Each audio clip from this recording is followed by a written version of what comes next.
umufasha mwiza umuhabwa n'Imana. Kugira ngo mbahe ikaze mu Murenge wa Remera kugira ngo mukurikirane umuhango wo gusezerana mu buryo bwemewe n'amategeko abageni bifuje gusezerana kuri uyu munsi. Ndaza rero kubasaba nawe bituze ko murabona ko muri benshi gusa abageni kurumurikira kugira ngo tugendane muri iyi ngiye kubaha kudana kw'abageni, aho akenshi urukundo ruturuka ku muhungu akabwira umukobwa ko amukunda. Iyo bamaze kwemeranwa haba imihango ya Kinyarwanda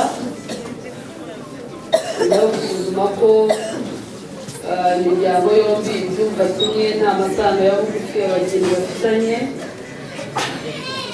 Haba imihango yo gufata irembo, umuhango wo gusaba n'umuhango wo gukwa. Ibyo iyo birangiye abageni baza hano mu irangamimerere. Byinshi dushingiraho ibiteganywa n'itegeko. Amategeko y'u Rwanda tugenderaho ntatwemerera gushyingira umuntu udafite imyaka y'ubukure. Imyaka y'ubukure y'ishyingira ni imyaka 21 y'amavuko. Twabisuzumye turatuma ibyangombwa bigaragaza igihe bavukiye, usanga abageni bose bafite imyaka y'ubukure y'ishyingira. Kabiri giteganywa n'itegeko, ntabwo twemerewe gushyingira abantu bahuje ibitsina. Amategeko y'u Rwanda ntatwemerera gufata umusore gushyingiranywe na mugenzi we cyangwa umukobwa ku mukobwa. Niyo mpamvu mu kwandika abageni tubasaba ko bombi baza bakaba bahari, tugasuzuma tugashishoza tukareba niba koko umwe ari umuhungu undi ari umukobwa. Ababyeyi rero bavandimwe inshuti, minsi 20 yararangiye kandi ibyo twasabye abageni barabyujuje muri iyo minsi, ndetse muri iyo minsi 20 ntawaje gutambamira ishyingirwa ry'aba bageni. Niyo mpamvu numva nta mpamvu yatuma ntabashyingira. Abageni mwe nagira ngo babwiye ko leta ibatezeho umuryango nk'uko tubisanga mu ngingo ya 18 y'Itegeko Nshinga, aho batubwira ko umuryango ari umuzi kamere w'imbaga y'Abanyarwanda uregerwa na leta. Leta igaha agaciro umuryango. Yega ko uyu munsi mwaje hano ku bwanyu, mwaje mwizanye, nta muntu twigeze dushyiraho agahato ngo aze gushyingirwa. Ntekereza ko mwaje muherekejwe n'imiryango yanyu. Nimuza rero kubyemera turasoza muhinduriye irangamimerere. Waje ari umusore araba umugabo, waje ari umukobwa abe umugore. Itegeko rivuga ko umugabo akimara gushyingirwa yemerewe kujyana umugore we bakabana. Ubwo rero mu kanya muraza kwegukana abagore banyu, mu kanya muraza gutangira urugo rwanyu, urwo mugiye kubaka ni urwa mwembi, urw'umugore n'umugabo. Umugore n'umugabo bafatanya mu kubaka, mu kuzamura, mu gutekereza, mu guteza imbere urugo rwabo. Mu ngingo ya 26 y'Itegeko Nshinga batubwira ko ubushyingirwe bwemerwa ari ubw'umugabo umwe n'umugore umwe, bikorewe imbere y'umwanditsi w'irangamimerere. Nubwo mu kwitaba igiti burya mu mategeko twitwa abanditsi b'irangamimerere, cyangwa imbere y'umuyobozi w'akarere cyangwa imbere y'ambasaderi. Umuhango tugiye gukora hano ni umuhango wubahirije amategeko. Ukuvuga ngo turaza gusoza mubirahirira, mubisinyira, mbasinyira, hanyuma mugiranye isezerano. Isezerano mugiranye irya mwembi, iry'umugore n'umugabo. Niyo mpamvu buri wese agomba kuzuza neza inshingano ze mu rwego rwo kwirinda gutatira igihango, mu rwego rwo kwirinda ko hari icyasesa iri sezerano. Itegeko ry'umuryango ryaravuguruwe, ryasohotse 2016. Itubwira ku mibanire y'umugore n'umugabo, ikatubwira inshingano z'umugabo, ikatubwira inshingano z'umugore, ikatubwira uruhare rw'umugore n'umugabo mu kubaka urugo rwabo, ikatubwira ibyo umugore n'umugabo bakwiriye kwirinda mu rwego rwo kwirinda ko rino sezerano ryaseswa. Byo rero turabisanga mu gitabo cy'amategeko mbonezamubano kuva ku ngingo y'159 kugera ku ngingo ya 342. Ngiye kugerageza babwira incamake n'ingingo zimwe na zimwe zizabafasha kugira ngo mugire urugo rwiza. Abashakanye itegeko rivuga ko bagomba kubana neza. Bagomba kubana neza. Nibaza ko nta wagambira kuvuga ngo reka nshake runaka cyangwa se reka nshakane na nyirakanaka mu rwego rwo kuvuga ngo nzamuteshe umutwe, nzamunanize, nzamugirire nabi. Ubundi itegeko rivuga ko umugore n'umugabo mu mibanire yabo ya buri munsi bagomba kubana neza, bakabana mwumvikana, mushyize hamwe, buri wese yirinda kugira icyo yahisha mugenzi we cyangwa se yakinga mugenzi we. Urukundo rubaye arirwo rwabahuje hagati yanyu, nta kindi cyabahuje ukwiriye gukomeza. Urukundo hagati y'umugore n'umugabo rushimangirwa n'ibikorwa n'ibimenyetso buri wese akorera mugenzi we. Icyizere wagiriye mugenzi wawe mu kumutoranya muri benshi cyangwa se nawe akakwemera muri benshi yari yakunze. Icyizere ntabwo kirangira kuko abantu bamaze kugera mu rugo, ahubwo icyizere hagati y'abashakanye kirakomeza, kuko watakarije umuntu icyizere nibaza yuko icyo yakubwira cyose ntabwo wabasha kumwumva. Niyo mpamvu rero icyizere cyatumye utoranya uwo mugiye gusezerana, icyizere cyatumye ushyira ku mugaragaro kuri uyu munsi wo mugiye kubana, gikwiriye gukomeza. Ukuri hagati y'umugore n'umugabo ni ngombwa kuko iyo ukuri kubuze urugo rurasenyuka.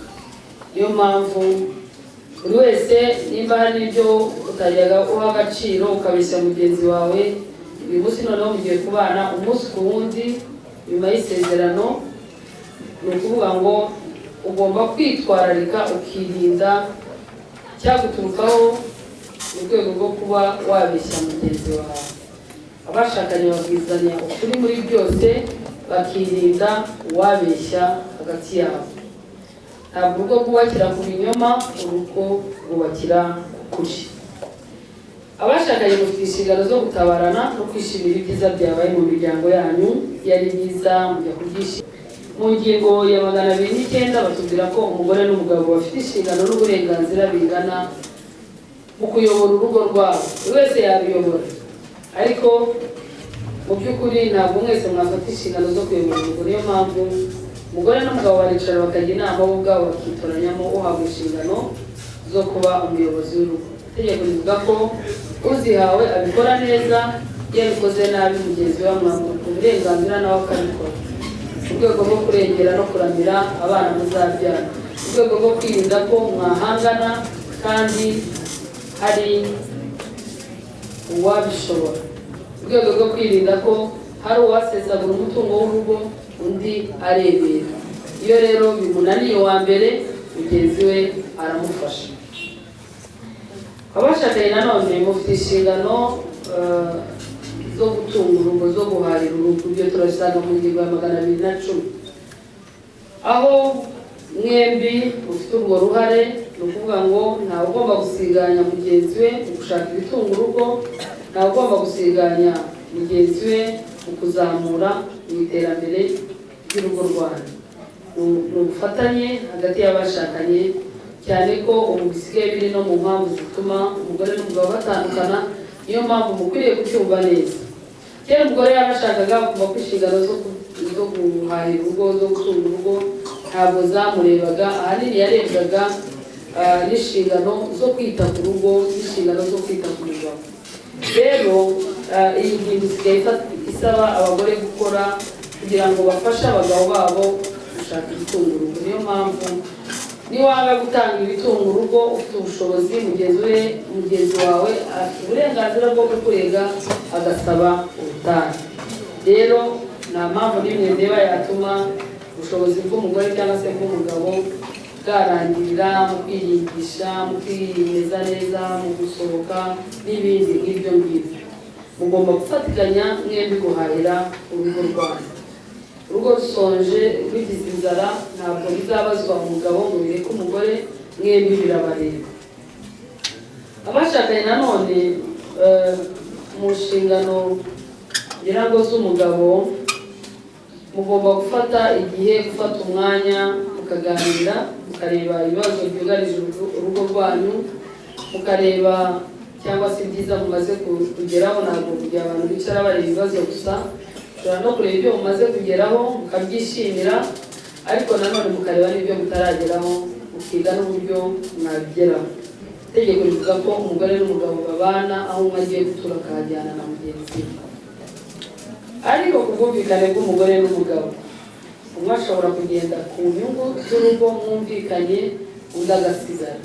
Iyo mutabyumvikanyeho murajyana, niko itegeko ribivuga, kugira ngo hatazagira uwifuza mugenzi we akamubura hafi ye, akamubura iruhande rwe, bigatuma wenda bimutera irari, bimutera kuba yabenguka abandi n'ibindi. Niyo mpamvu rero ntekereza ko aba basore bamaze gushaka inzu yo guturamo uyu munsi, ko mu kanya murabamwibira irangamimerere kandi mwemerewe guhitamo bantu. Umugabo mu nshingano ze ashaka azabana n'umugore, agategura, agashyiramo ibikenewe byose, ndetse akanagena n'icyumba azabanamo n'uwo bashakanye, nacyo akagitegura, agashyiramo ibyangombwa. N'ibiganiro biba hagati y'umugore n'umugabo akenshi baganira bari mu cyumba cyabo, ko baba birinda uwo ari we wese wakumva ibiganiro byabaye hagati yabo. Abashakanye nanone mufite inshingano zo kubyara no kurera. Ntabwo umwe abyara undi ngo arere. Umugore n'umugabo buzuzanya mu nshingano zo kubyara no kurera. Umwana arerwa gisamwa, umugabo yita ku mugore we atwite, yita kumunaniza, yita kumubwira nabi, yita kumutoteza, yirinda ikibi cyose cyamugeraho, kuko iyo kimugezeho kigira ingaruka ku mwana. Iyo amaze kuvuka ababyeyi bombi, itegeko rivuga ko bafatikanya muri urwo rugendo rw'uburere bw'umwana, bamuha ibyangombwa byose akeneye, birinda icyo yakwifuza kandi bafite ubushobozi. Inshingano z'umubyeyi ku mwana zisoza iyo atagiye ku isi. Niyo mpamvu igihe cyose muzaba mukiri ku isi muzabazwa inshingano z'umwana. Nagira ngo mbagire inama muzafasha abana banyu mugifite imbaraga, kugira ngo nimugera mu gihe cy'intege nke cy'izabukuru bazabashe kwibeshaho, cyangwa namwe bazabasazishe neza. Umugore n'umugabo nanone baricara bakajya inama ku mazina bita abana babo. Uzirinde kwita abana amazina ashobora kubagiraho ingaruka bamaze kumenya ubwenge, cyangwa se yabatera ipfunwe bakifuza kuyahindura.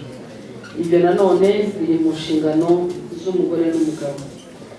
Abashakanye mufite inshingano zo guhitamo uburyo bwo gucunga imitungo yanyu. Itegeko riteganya uburyo butatu: hari ivangamutungo rusange, ivangamutungo w'umuhahano, n'ivanguramutungo risesuye. Ivangamutungo rusange ni amasezerano abashyingiranywe bagirana bumvikana gushyira hamwe imitungo yabo yose, iyimukanwa, itimukanwa ndetse n'iy'imyenda.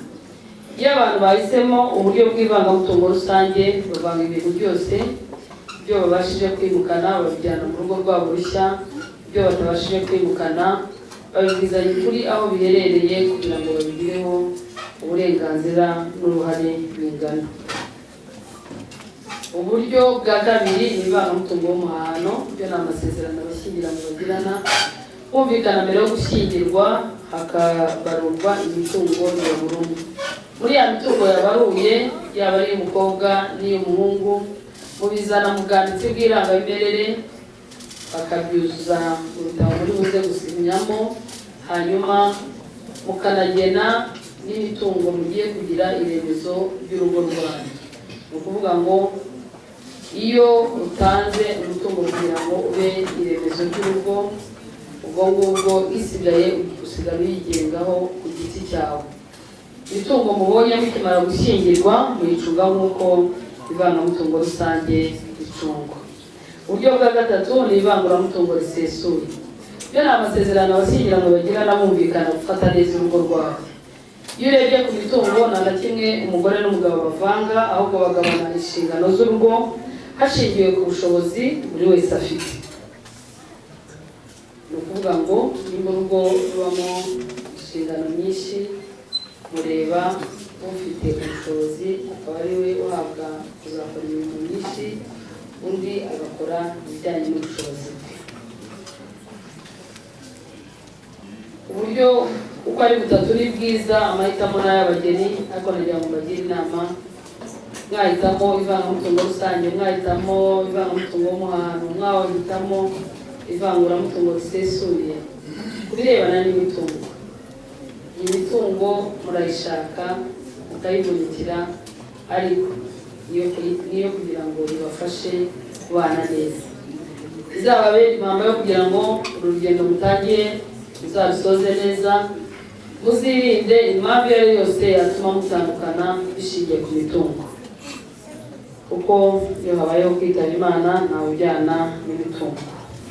Kana ku musozo, amategeko ahana ubuhemu bwagaragaye hagati y'abashakanye.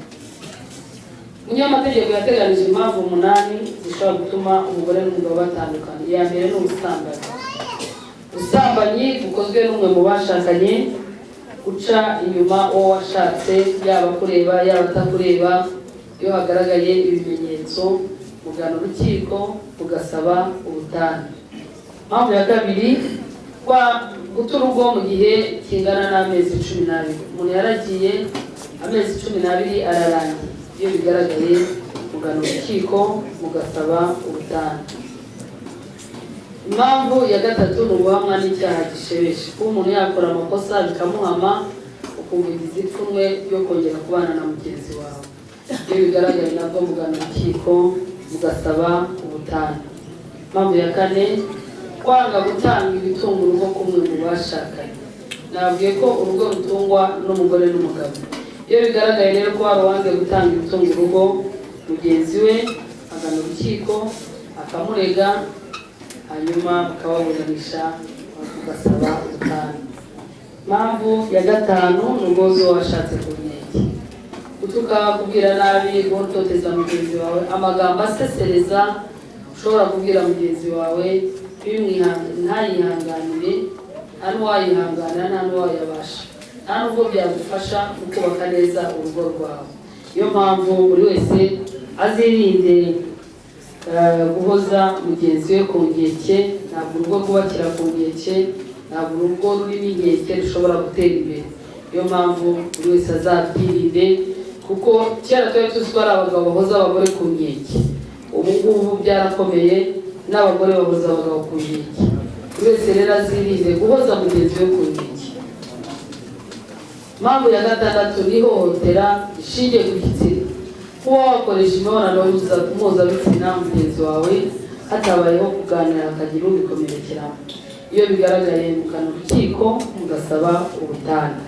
Impamvu ya karindwi ni ukuba umugore n'umugabo, umwe ashobora gukora ikosa mugenzi we akumva ntibatandukana, ariko ntibakomeza no kubana basabanye niko byari bisanzwe. Bagasohoka muri cya cyumba, umwe agafata icyumba cye undi icyumba cye. Iyo bigaragaye ko imyaka 2 irangiye atari kosora kuri bya kosa, mugana urukiko ukabereka ko mwitandukanije ku bushake, bakabaha gutandukana kwa burundu. Impamvu ya karindwi ya 8 ni ukuba umugore n'umugabo bamaze igihe kirenga amezi 12 batabana nk'umugore n'umugabo. Buri wese atuzuza inshingano zimwemerera kwitwa umugore cyangwa se umugabo. Iyo bigaragaye nabwo mugana urukiko mugasaba ubutane. Impamvu ya mbere ishobora gusesa isezerano ni urupfu. Ubwo ntimujya inama, igihe cyose rwazira ntabwo runaguteguza nicyo kibazo. Itegeko rivuga ko iyo habayeho kwitaba Imana kumwe mu bashakanye, usigaye yemerewe gushaka. Ariko rigasoza rivuga ko iyo yitabye Imana umugabo, umugore ntiyemerewe gushaka mbere y'iminsi 300. Kuko wa mugabo witabye Imana ashobora gusiga gutenga, washaka mbere y'icyo gihe uriya mwana ukamwitira ise utariwe. Ku mugore nyine hariho inziro, ariko mu by'ukuri iyo ugiye kureba itegeko ntacyo bivuga ku mugabo. Ubwo nyine umugabo wapfakaye ashakira nyine yabishakiye. Nagira ngo mbashimire ko mwanteze amatwi, soreze hano inyigisho nateguye. murakoze kugira ngo nongere mbabazi gushyingirwa si agahato niba yifuza gushyingirwa nakoma amashyi yiha amashyi we ufite utayakoma ubwo n'ubona ngo uyu yarabyemeye uyu ntabyemeye hari inguni itakomye amashyi bishatse kuvuga ngo ntabyo mwemera urakoze cyane yewe iyo afite maze kumva icyo amategeko ategeka bashyingiranywe nemeye nta gahato ko wowe byukusenge Devota umbere umugore tukazabana uko twabyiyemeje kandi dukurikije uko amategeko ya Repubulika y'u Rwanda ateganya.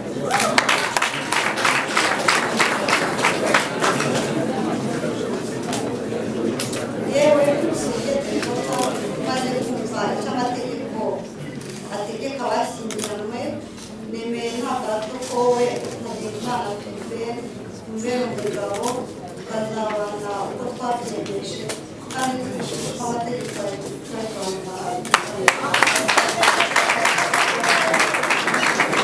yewe Bernadette Patricie umwanditsi w'irangamimerere mu murenge wa Remera maze kumva amasezerano yanjye Ntagengimana Philbert na Byukusenge Devota bagiri imbere yanjye mu ruhame rwa benshi shingiye kandi ku bubasha mpabwa n'amategeko nemeje ko kuva ubu bashyingiranywe uko amategeko abiteganya.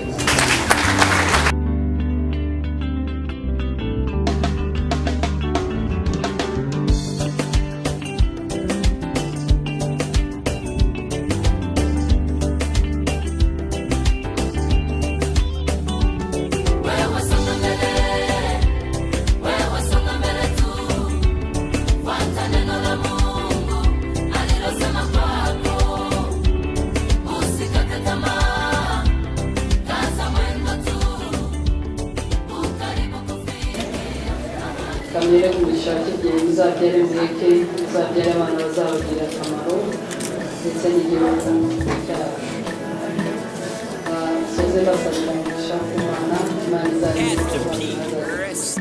Erega humura humura humura erega humura ntukagire umutima uhagaze sinshidikanya kuri uw'Imana yanoranyirije erega humura humura ndagukunda mfata ikiganza humiriza wumve akandengeje imikayo icyo ubwenge butanyemerera umutima wakinyumvisha ko ari wowe rukundo ko ari wowe munezero byanjye ubwoba bw'ibihe ubwo bwibagirwe ahubwo wizire mupfumbatire witeteye wambereye umugisha mu buzima kukubura ni nko kubura ubuzima sinabirota erega humura humura humura erega humura ntukagire umutima uhagaze